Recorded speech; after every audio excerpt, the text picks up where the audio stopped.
bumisita po yung bagong ambassador ng courtesy call. Parang courtesy call kay Presidente. Yung bagong ambassador, if I'm not mistaken, ng Czech Republic. At ano po ang kanyang sinabi? Gusto namin mamuhunan sa Pilipinas. And Germany rin kasama. O, di ba? Excited tayo dyan. Puhunan, di ba? Trabaho, etc. etc. Pero gusto din namin tumulong sa inyong depensa. Hoy! Ayan na, mga kotsero. Si Czech Republic. Ayan na. Ayan na, guys. Ay, my goodness. Dumadami ang kakampi. And this is very important, by the way. This is very important. Kailangan natin mga kaalyado, guys. Kasi, well, ako naman, no, I won't be too excited about this. Kasi syempre, nabalitaan nila na gusto nating i-improve ang ating defense capabilities, etc. etc. Syempre, sa mata nila, negosyo. That's one way of looking at it. And I believe may mga taong magsasabi niyan, lalo na yung mga miyembro ng Chinese propaganda peddlers. China Propaganda Peddlers, CPP. Anyway, so I'm sure yun yung magiging narrative moving forward. I'm pretty sure, mga 60-40. Na yan na, nagte-take advantage na yung mga yumayaman dahil sa gera. Yung mga pinagbibilhan ng mga armas. Yan. I'm sure ganyan na yung magiging direksyon ng narrative. I'm sure. I'm pretty sure. Well, I'm not completely sure. Mga 60-40. I mentioned it kanina. So, eto naman ang tingnan natin yung iba. Yung isang aspeto pa nun. Kasi, hindi lang naman doon natatapos ang usapan sa depensa. But defense is one of them. Ito po yung sinabi ng Czech Republic. Ang sabi po ng Czech Republic, the Czech Republic will send a trade mission to the Philippines to... ba't ganyan? Wait, ayusin natin. Ay, ulitin natin. Wait, sorry guys. Ba't lumiit lalo? Ayan. Yon. So the Czech Republic will send a trade mission to the Philippines to drum up investments and defense cooperation. Yarn. Its new envoy has said, Ambassador Karel, ano pinopronounce to? Hedge. I'm sorry if I'm butchering the Czech language. But, sorry na agad. Si Karel na lang, si Ambassador Karel na lang para madaling basahin, di ba? Ayan, said the Czech Republic sees opportunities in the Philippines and they just need to grab them. Gusto lang daw talaga nilang kunin. At feeling ko dito nila aanguluhan to na parang, hindi ito sincero na pagtulong, lang to, negosyo lang to, etc. etc. Okay. Bago pala tayo pumunta dyan sa ating second topic, tayo muna ay magka-shoutout sa mga ibigan natin sa Sendwave! Okay, kung kayo po ay nasa US, UK, Canada, Italy, France, Spain, Ireland, and Belgium, ay pwede na po ay magpadala ng inyong mga remittances sa Pilipinas nang wala pong remittance fee sa pamamagitan po ni Sendwave. Ang gagawin nyo lang ay i-download ang Sendwave app. Okay, pagka-download nyo ng Sendwave app, gawa kayo ng account, ilagay nyo yung bank account details nyo dyan at pwede na ay magpadala sa Pilipinas sa pamamagitan ng GCash sa bangko, sa mga iba't ibang bangko at iba't ibang mga pawn shop din. At kapag ginamit nyo po ang promo code na Coach Jarrett, eto, ayan, makakuha pa kayo ng karagdagang $20 free credit. Kaya gamitin na po sa Sendwave for all of your remittance needs. Okay. Sabi, this includes, the ambassador said, possible partnership on defense and security as well as other investments. Sabi, some officials and businessmen from the European nation may also visit the country in 2024. This is an exciting time. Alam niyo, it's interesting para sa akin na the whole world, ang mundo, ay bigla-bigla out of the blue paid attention to the Philippines. It's about time. Siyempre sabihin nila, kaya lang naman dahil sa China conflict. Publicity, still publicity. Publicity, still publicity. Di ba? Good or bad publicity, still publicity, guys. Kaya yun. I'm pleased to mention that just in the next year, sabi ng Czech Republic, we will start here with a visit of the Foreign Committee of our Parliament on so much important defense and security issues of the regional geopolitics, sabi ng ambassador. But later on in the year, we plan on bringing our Minister of Agriculture to Manila and to the Philippines. Our ministers travel accompanied with business delegations. Magpapasok ng investments. Okay. Tapos, ano pa? So carefully selected companies that are interested in doing business with the Philippines, with the Filipino companies and investing in the Philippines. Wow! Sharp naman. Sharp naman. Alam nyo, ito maiba akong topic. This has nothing to do with defense. Pero, again, may I just say, total naman, meron ang House of Representatives ay merong budget na 4.9 billion para sa extraordinary funds yan. Why don't you put that money into good use and push for the amendment the charter change of Article 12 of the Constitution. Ano po yung Article 12? Article 12 po mga kotsero, yan po yung ating national territory and patrimony. Ibig sabihin, ito yung teritoryo natin at ito ang ating pag-aari. Yun, bilang Pilipinas. So, I think kailangan na nating amyenda na yan. Kahit yung parte lang ng 60-40. Kahit yung parte lang ng 60-40 na yan. Alam niyo mga kotsero, if PBBM miss this, Mr. President, with all due respect, pero kapag ito po ay napalampas nyo, ay sayang. Sayang po, Mr. President. So, wag po natin palampasin. Maybe, again, the workaround there is yung Maharlika Investment Fund, or possible workaround pala. I'm not sure if it's the workaround na pinag-usapan nila, but it can be a possible workaround. But again, mga kotsero, at the end of the day, iba pa rin kasi yung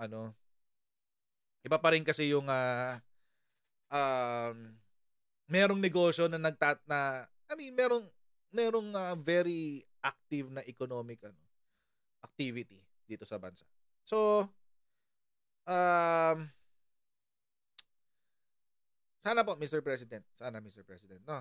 We take advantage of this time kasi ang dami interesado mag-invest. Ang problema, yung ating constitution, 60-40 pa din. Wala pa rin siyang kwenta. Di ba? Ulit-ulitin ko lang lagi example na sinasabi ko sa inyo.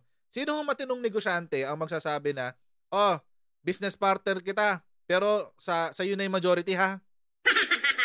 Sa iyo yung 60%, pero business partner lang kita ha? Negosyo ko to, pero sa akin lang yung 40%. Diba?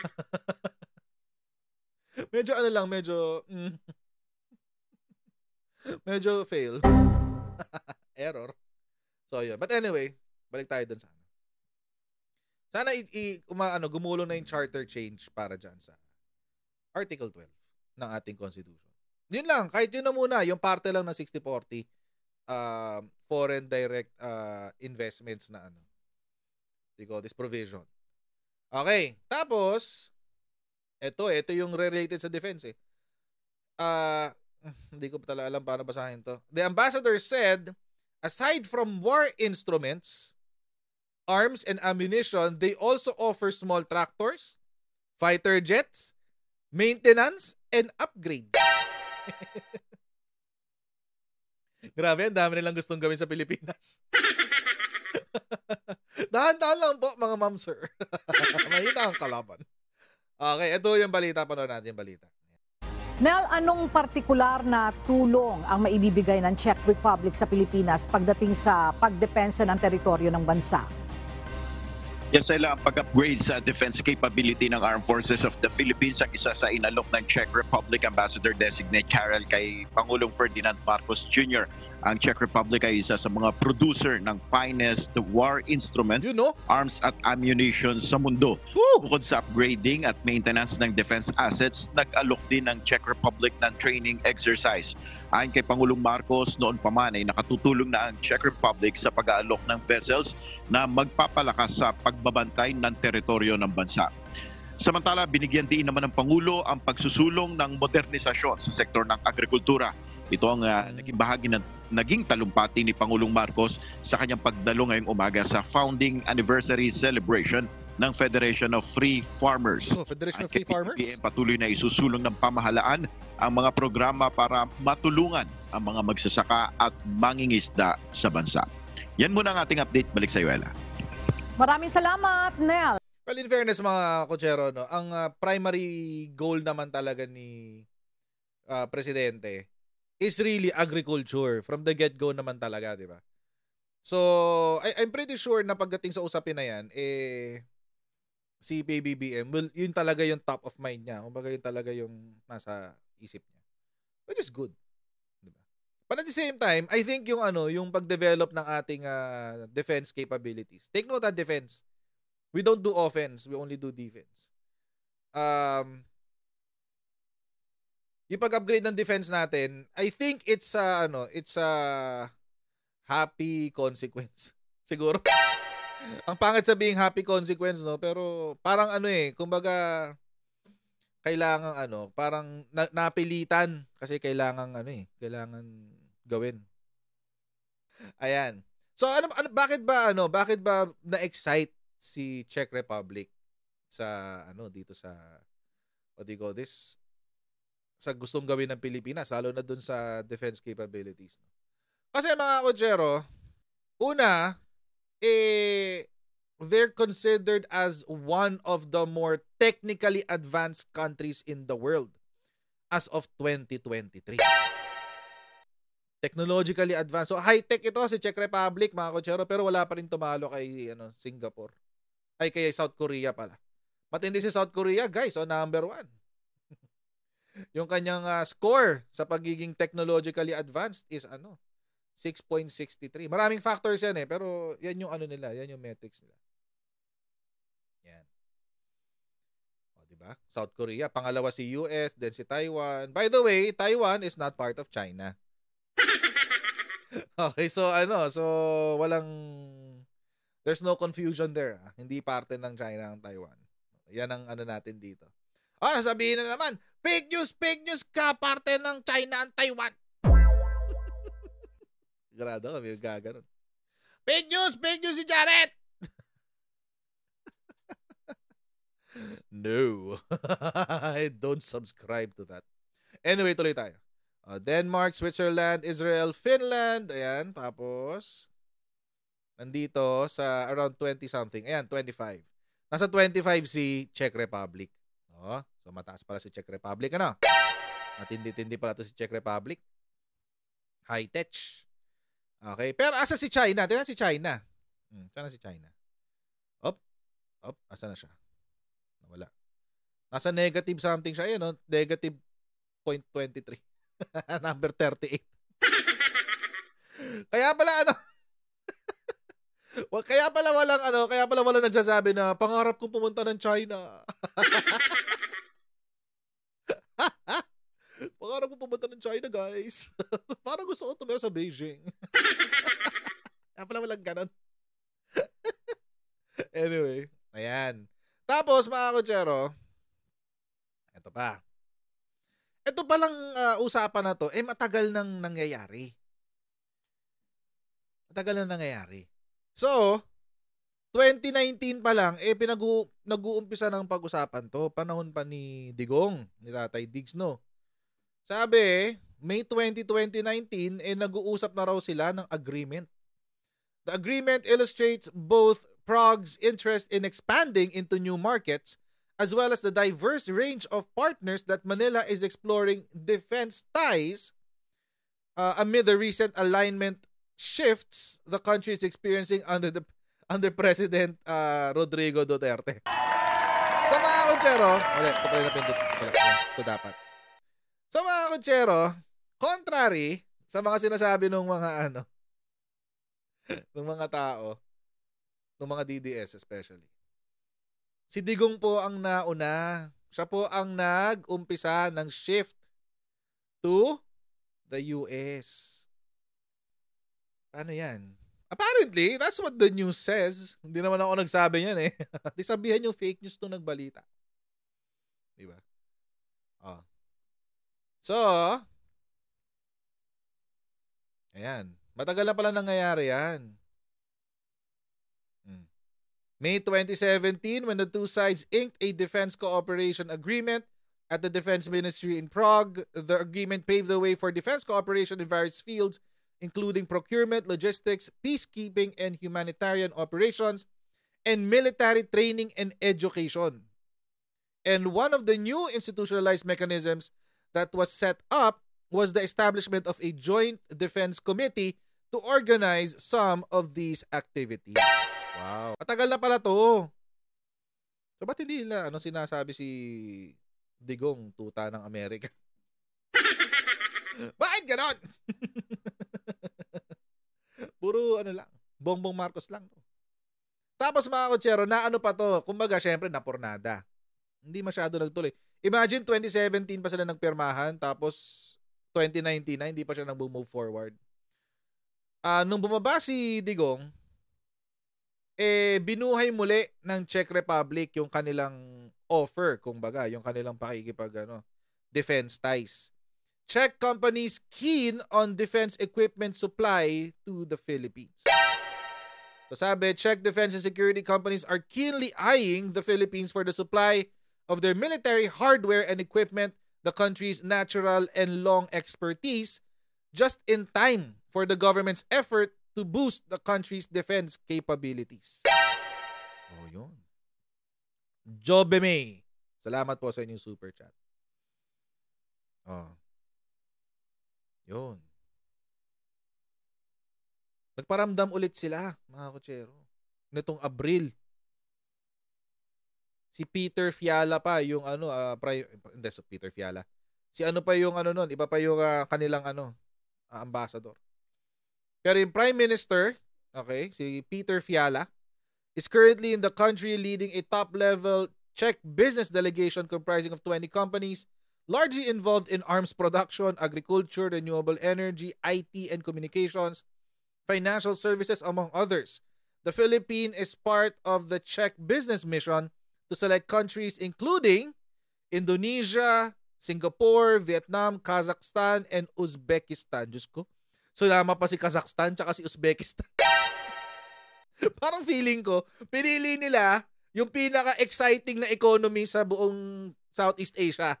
Indonesia, Singapore, at Vietnam. Tapos pumili rin sila ng tatlong third world.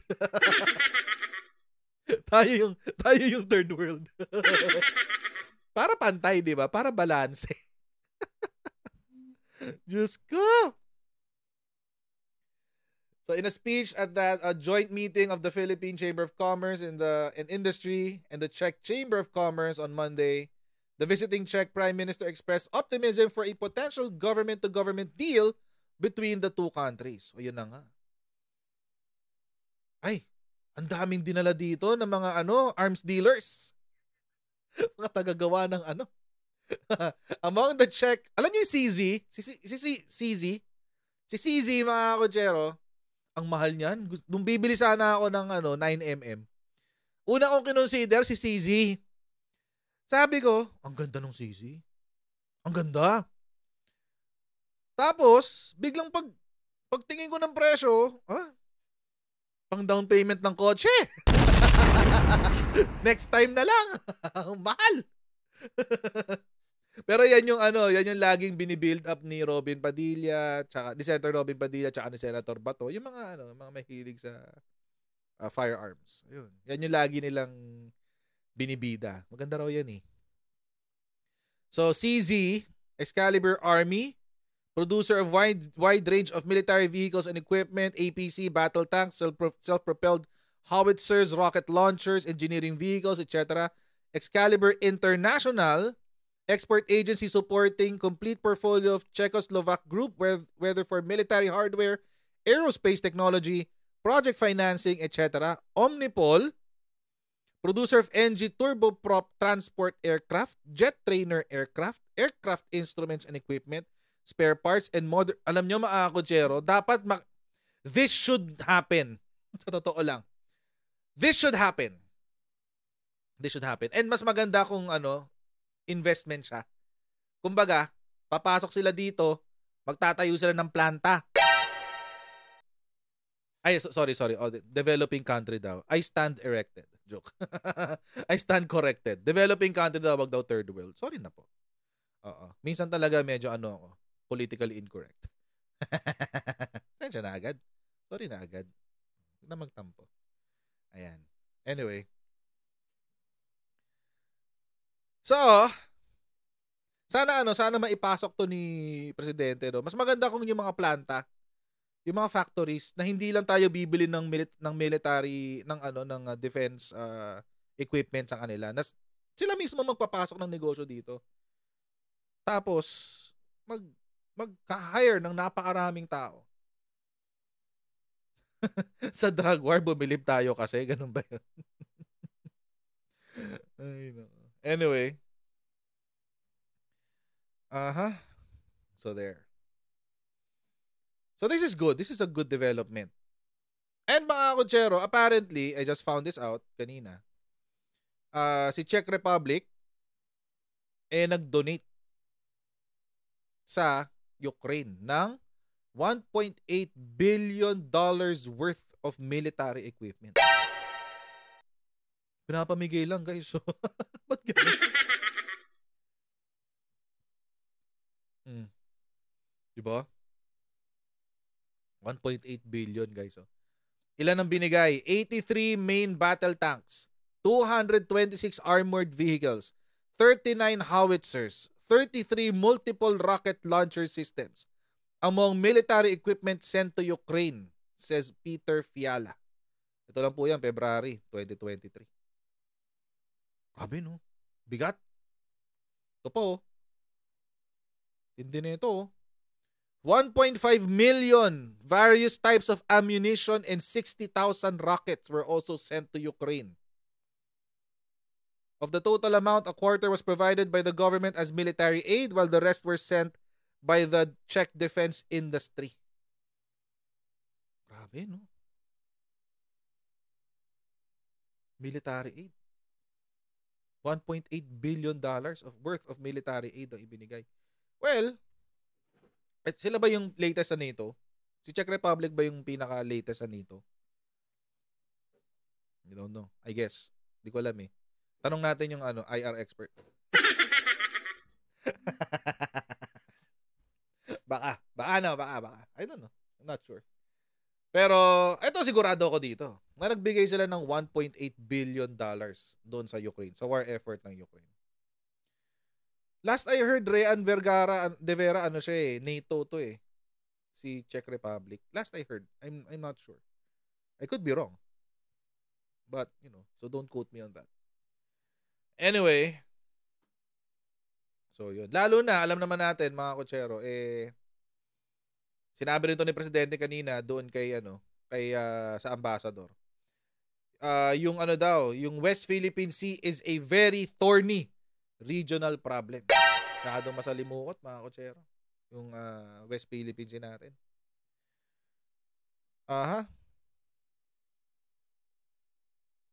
Ito. Ito yung sinabi ng ambassador tungkol sa West Philippine Sea. Your country has already been of assistance to us in proposing some vessels that we could use for securing of our maritime waters, our maritime territory. And as you must know, this is becoming a very thorny problem. Sinabi yan ni Presidente kay doon sa ambassador. Not only the Philippines, but I think the entire region, even extending up to the Indo-Pacific. Totoo naman yan. Sinasakop yung buong West Philippines. Actually, hindi lang buong West Philippines. Marami. Hindi lang West Philippine Sea. Kasi yung West Philippine Sea hanggang lang yun eh. Doon lang yun sa exclusive economic zone natin.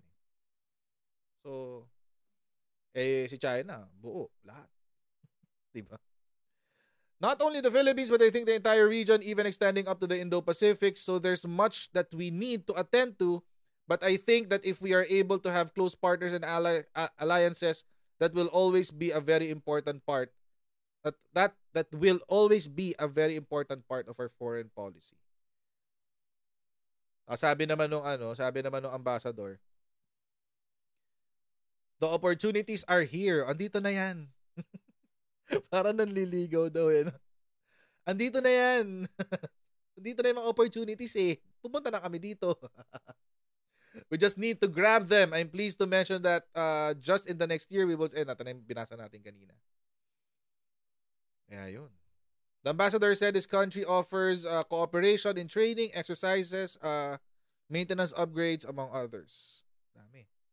Pero alam nyo, ito nakakatuwa dito. Ayan, no? The Philippines and Czech Republic established their formal diplomatic relations on October 5, 1973. Ano po ibig sabihin? It all now comes full circle.